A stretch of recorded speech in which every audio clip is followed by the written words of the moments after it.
अम्बेश ज्ञान अकादमी में पुनः आपका स्वागत है। मैं उपस्थित हूँ आपके समक्ष कक्षा 9 सूर्यकांत त्रिपाठी निराला की कविता दान के साथ। तो आइए पढ़ते हैं। निकला पहला अरविंद आज, देखता अनिद्र रहस्य साज। सौरभ बसना समीर बहती, कानों में प्राणों की कहती। गोमती क्षीण कटि नटी नवल, नृत्य पर मधुर आवेश चपल। यहाँ पर देखिए पहला अरविंद, इसके दो अर्थ हैं। सरोवर में खिला हुआ कमल और प्रातः का सूर्य। अनिध्य, अनिध्य में सुंदर निर्दोष। सौरभ बसना, सुगंध के वस्त्र धारण किए हुए। क्षीणकट, पतली कमर वाली। नटी नवल, नौ यौवना नर्तकी। अब आइए इसका प्रसंग देखिए। संदर्भ प्रस्तुत पद्यांश हमारी पाठ्य पुस्तक हिंदी काव्य में संकलित तथा सूर्यकांत त्रिपाठी द्वारा रचित अपरा नामक काव्य ग्रंथ से दान शीर्षक कविता से लिया गया है। अब आइए व्याख्या देखते हैं। निकला पहला अरविंद आज, यहाँ से प्रकृति के रहस्यमय सुंदर श्रृंगार को देखकर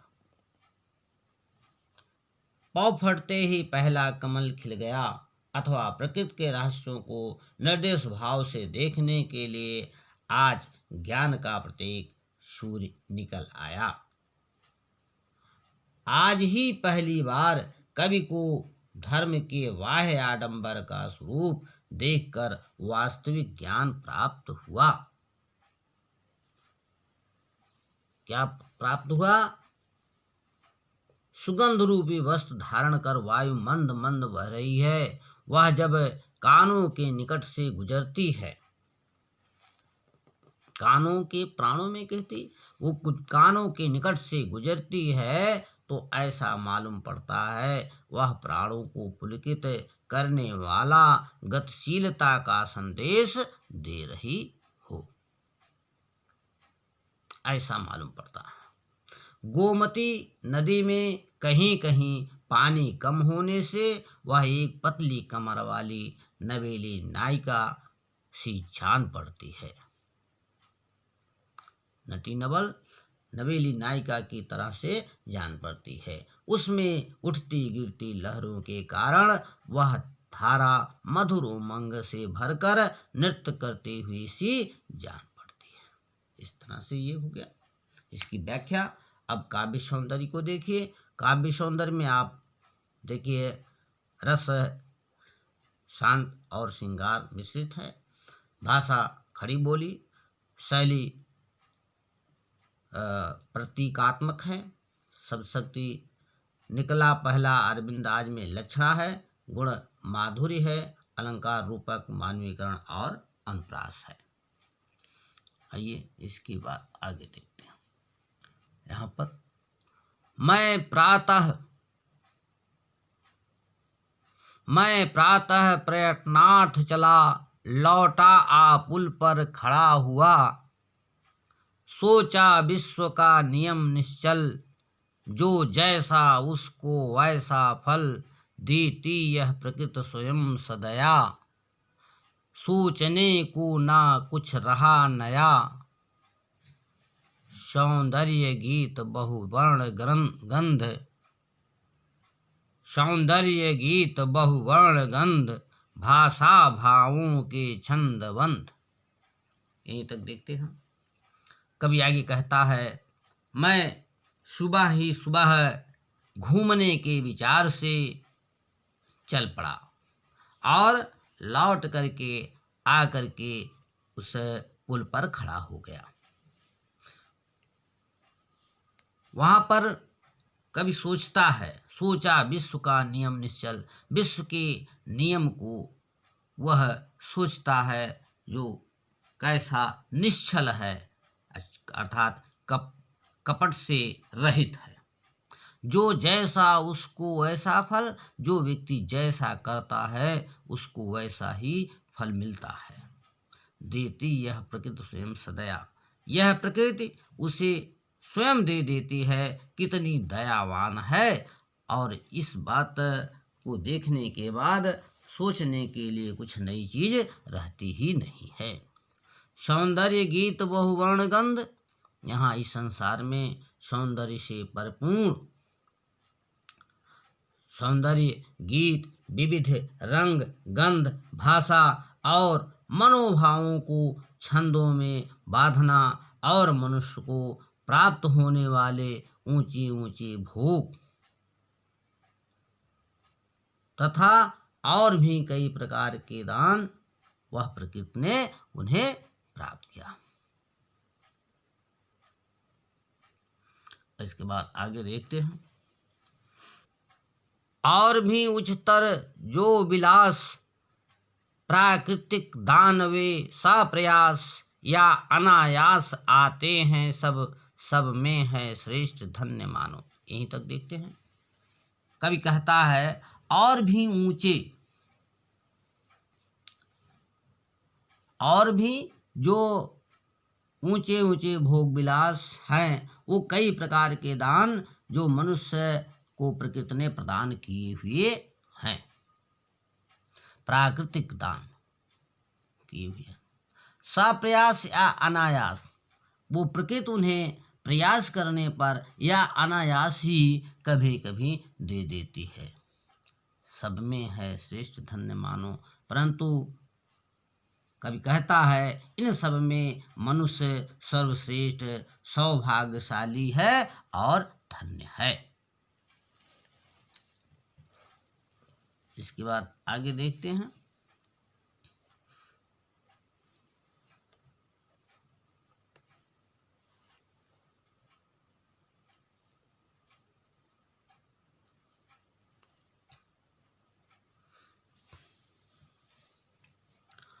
फिर देखा उस पुल के ऊपर बहुसंख्यक बैठे हैं बानर, एक ओर पंथ के कृषकाय, कंकाल शेष नर मृत्यु प्राय। बैठा शास्त्री दैन दुर्बल, भिक्षा को उठी दृष्ट निश्चल। अति क्षीण कंठ है तीव्र श्वास, जीता जो जीवन से उदास। यहाँ से देखना है फिर देखा उस पुल के ऊपर। इसके पश्चात निराला जी ने गोमती के उस पुल पर देखा, वहाँ बड़ी संख्या में बंदर बैठे थे।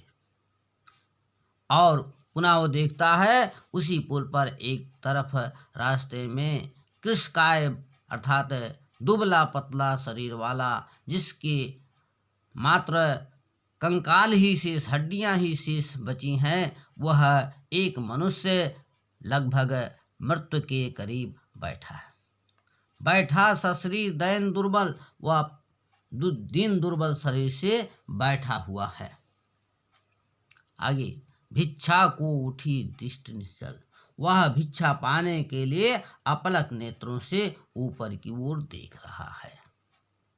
अति क्षीण कंठ है तीव्र श्वास, उसका कंठ गला बहुत ही क्षीण है, सूखा हुआ है, और उसकी जो सांसें हैं वह भी तीव्र गति से चल रही हैं। जीता जो जीवन से उदास, ऐसा मालूम पड़ रहा है वह अपने जीवन से उदास है और अपनी घड़ियां गिन रहा है। आइए आगे देखते हैं। ढोता जो वह कौन सा साप, भोगता कठिन कौन सा पाप। यह प्रश्न सदा ही है पथ पर सदा मौन इसका उत्तर। जो बड़ी दया का उदाहरण, वह पैसा एक उपाय करण। यहाँ कवि प्रश्न करता है कि वह भिखारी जो दिन दुर्बल शरीर लिए हुए बैठा है, वो कौन से पाप को ढो रहा है। किन पापों का फल भोग रहा है। मार्ग से गुजरने वाले सभी लोग यही सोचते हैं, किंतु कोई भी इसका उत्तर नहीं दे पाता है, मौन रह जाता है इसका उत्तर। कोई बहुत अधिक दया करता है तो उसके उपाय के लिए वह 1 पैसा उधर बढ़ा देता है। आइए इसमें काव्यगत सौंदर्य देख लेते हैं। भाषा खड़ी बोली, शैली वर्णात्मक, रस शांत, अलंकार में आप देखिए अनुप्रास और उत्प्रेक्षा। आगे देखते हैं इसके। मैंने झुककर नीचे देखा, मैंने झुककर नीचे देखा, तो झलकी आशा की रेखा। विप्रवर स्नान कर चढ़ा सलिल, शिव पर दुर्वादल तंदुल तिल। लेकर झोली आए ऊपर, देख कर चले तत्पर बानर। यहाँ तक मैंने झुककर नीचे देखा। कभी कहता है जब मैं नीचे झुककर देखता हूँ नदी में, तो मेरे अंदर एक आशा की रेखा, आशा की चिंगारी जल उठी। क्यों? क्योंकि विप्रवर स्नान कर चढ़ा सलिल, नीचे नदी में एक ब्राह्मण स्नान करके और जल लेकर शिव जी पर दूब और चावल तिल चढ़ाते हैं, और इसके पश्चात वो झोली लेकर के ऊपर आते हैं, और जिसे देख करके वहाँ पर स्थित बंदर उनके पीछे चल पड़ते हैं। इसके बाद आगे देखते हैं।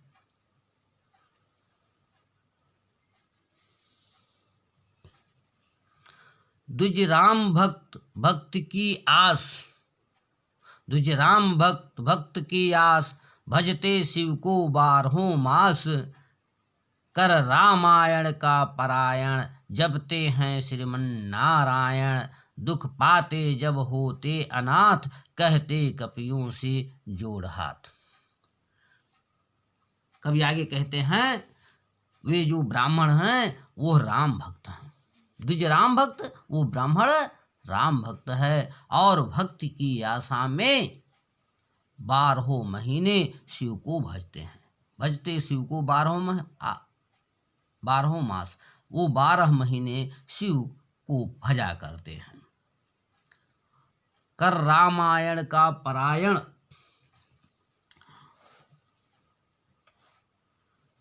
भजते श्रीमन नारायण, वो रामायण का पाठ करके हमेशा श्रीमन नारायण भजा करते हैं। और यदि उनको कभी उस विप्र को, उस ब्राह्मण को कभी दुख मिलता है, तो वह जब अपने को अनाथ मालूम करते हैं, तो वह बंदरों के सामने हाथ जोड़ लेते हैं और उनसे निवेदन करते हैं।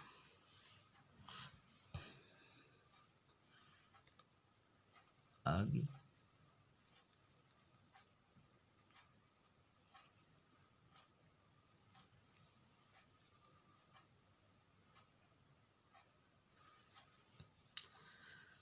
मेरे पड़ोस के वे सज्जन,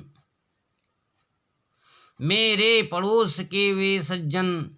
करते प्रतिदिन सरिता मज्जन। झोली से पुए निकाल लिए, बढ़ते कपियों के हाथ दिए। देखा भी नहीं उधर फिर कर, जिस ओर रहा वह भिक्षु इतर। चिल्लाया किया दूर दानो, बोला मैं धन्य श्रेष्ठ मानो। यहाँ कवि कहते हैं कि मेरे पड़ोस के वे सज्जन, वे जो विप्र है, ब्राह्मण है, जो सरिता में स्नान करके आए हैं, वे मेरे ही पड़ोस के सज्जन हैं, और प्रतिदिन ये नदी में स्नान करते आते हैं। उन्होंने अपने झोली से पुए निकाल लिए और वो उनके पीछे आ रहे जो बंदर हैं उनके हाथे में देने लगे। परंतु कवि कहता है, देखा भी नहीं उधर फिरकर, वह भिखारी जिधर दीन दुर्बल स्थिति में बैठा हुआ था उधर मुड़ करके भी नहीं देखते हैं। उधर मुड़ करके भी नहीं देखते हैं। तो कवि यहाँ कहना चाहता है क्या कि धन्य है वह श्रेष्ठ मानव, अर्थात वह कौन सा मानव है